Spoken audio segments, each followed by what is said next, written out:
Bapak boleh perkenalkan nama dari prodi, fakultas, dan keahliannya. Oke, baik. Jadi bismillahirrahmanirrahim. Assalamualaikum warahmatullahi wabarakatuh. Nama saya Hardianto Iridiastadi. Kami berada di Fakultas Teknologi Industri.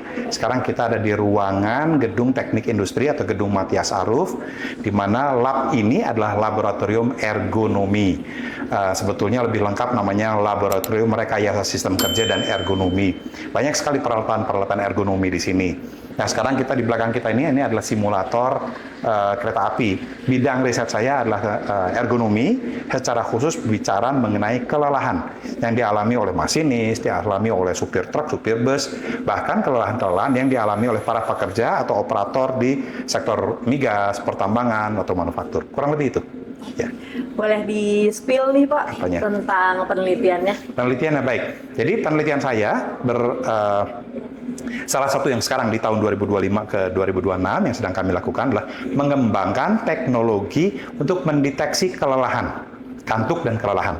Nah, alat-alatnya ada beberapa alat teknologi yang kami kembangkan, ada dua sebetulnya. Yang pertama adalah bicara mengenai kalau orang capek itu pasti waktu responnya kan jadi melambat ya, jadi lebih lama waktu yang dibutuhkan. Itu salah satunya kami menggunakan itu. Salah duanya adalah kami menggunakan mata dan wajah. Seseorang yang ngantuk dan capek, matanya itu cenderung lebih lama dalam berkedip, dan wajahnya cenderung juga memiliki karakteristik yang berbeda dibandingkan dengan mereka-mereka yang lebih fit ya gitu. Kurang lebih itu.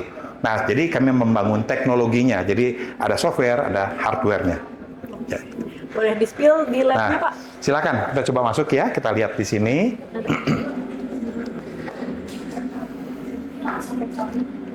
Nah, ini adalah yang tadi yang pertama saya sebutkan, yaitu adalah teknologi deteksi kelelahan berbasiskan mata dan wajah.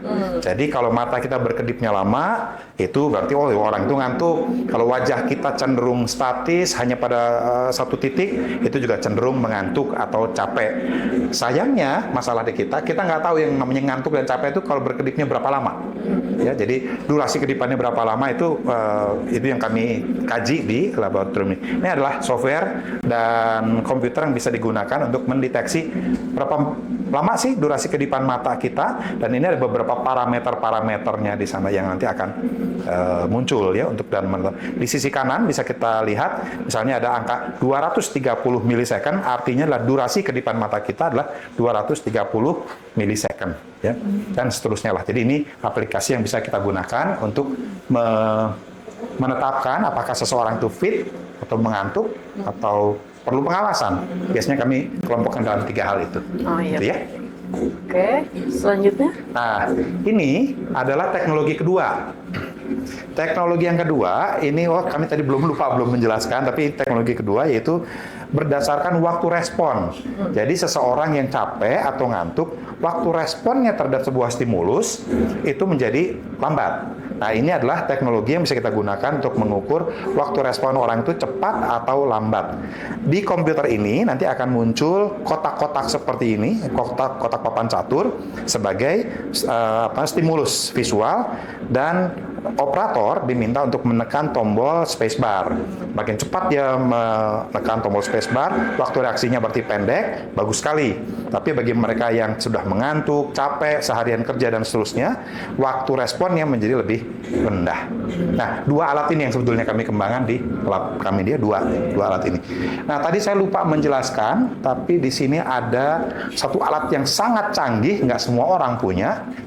Itu yang disebut dengan ini adalah kacamata yang kalau kita pakai itu mata kita, si pupil mata kita atau mata bisa terdeteksi gerakannya kemana-kemana. Hanya pakai kacamata hanya dengan ini, kacamata ini. Jadi kita kalau pakai kacamata ini bisa melihat apakah orang itu mengantuk atau tidak dari gerakan matanya. Kan kalau kita nggak mengantuk tuh mata kita gerak cepat.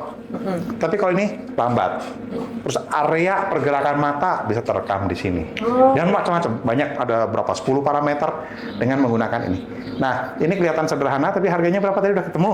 Udah 160 juta. Ya pokoknya di ratusan juta lah ya. Ya. Harganya di ratusan juta. Ini mahal sekali dan setengah mati deh untuk merawatnya juga ya. Kurang lebih seperti itu. Kita pindah ke sini ya, ke simulator ya. Baik. Kami punya kerjasama dengan PT KAI sudah 10 tahun terakhir.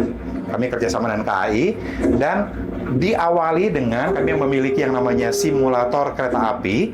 Ini disebut dengan low fidelity simulator. Dari simulator ini kita bisa melihat ada display dan kemudian ada controller ini. Ini adalah controllernya.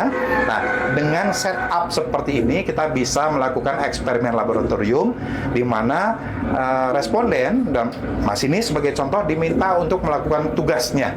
Dan kalau tugas itu misalnya monoton, berjam-jam, apa dampaknya ya terhadap kelelahan atau kantuk? Contoh yang menarik, di Jakarta kita punya yang namanya commuter line atau kereta yang pendek-pendek dia berhenti, 5 menit berhenti, 5 menit berhenti dan seterusnya. Apa beda tingkat kantuknya kalau dibandingkan dengan yang perjalanan panjang? Nah, itu bisa kami uji di sini. Jadi, walaupun sifat dari simulatornya adalah low fidelity, tingkat kesamaan dengan kondisi sesungguhnya rendah, tapi banyak hal bisa kita kaji melalui eksperimen laboratorium ini. Setup di sini sederhana sekali, tapi harga controllernya lumayan mahal karena harus diimpor dari Amerika Serikat. Dan setup ini juga perlu dibuat secara khusus ya supaya lebih mirip lagi dengan kondisi di kita. Jadi pada prinsipnya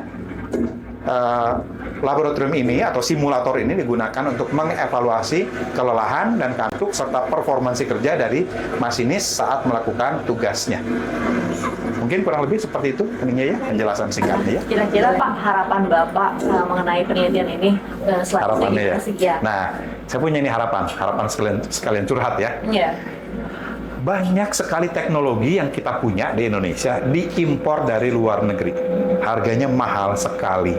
Padahal orang Indonesia, dosen-dosen peneliti kita hebat-hebat. Bisa bikin alat-alat yang harganya jauh lebih murah, sudah tervalidasi, dan efektif juga. Ini yang harusnya kita dorong dari ITB ya. Jadi perguruan tinggi lain maupun ITB harus mendorong para dosen peneliti untuk menghasilkan produk-produk teknologi. Kita mengenal istilah hilirisasi. Banyak orang-orang jago punya potensi, sayangnya tidak tidak sampai ke ujungnya ya, sampai bisa dikomersialkan. Harapan saya itu aja. Ini riset ini sudah sangat aplikatif dan saya sangat berharap hasilnya benar-benar bisa bermanfaat untuk mendeteksi tadi kelelahan di sektor transportasi rel untuk para supir bus, supir truk maupun penerapannya di sektor pertambangan dan migas. Karena satu kecelakaan dampaknya sangat besar, kematian dan miliaran rupiah. Kenapa nggak kita kembangkan sih teknologi yang sederhana ini tapi efektif? Harapan saya seperti itu ya. Mudah-mudahan bisa. Oke. Dan kira-kira apakah ada yang Bapak ingin sampaikan ke audiens mengenai penelitian ini gitu ya? Kalau dari saya berharap hayulah kita sama-sama meneliti. Hayu berarti saya ada orang Bandung nih ya. Maksud saya adalah nggak bisa kita membuat sesuatu tanpa penelitian. Penelitian itu adalah fondasi dari kemajuan kita ya. Jadi yang namanya meneliti itu wajib ya. Nah, harapan saya adalah siapapun di bidang apapun kita sama-sama berkolaborasi dari institusi pemerintah, dari industri, dan dari perguruan tinggi, akademia, bersama-sama berkolaborasi menghasilkan produk-produk teknologi. Itu sebetulnya yang saya sangat harapkan ke depannya. Ya. Siap, itu dia bersama Pak Hardianto. Terima kasih banyak yang sudah menonton dan sampai jumpa di video selanjutnya. Dadah. Terima kasih. Assalamualaikum.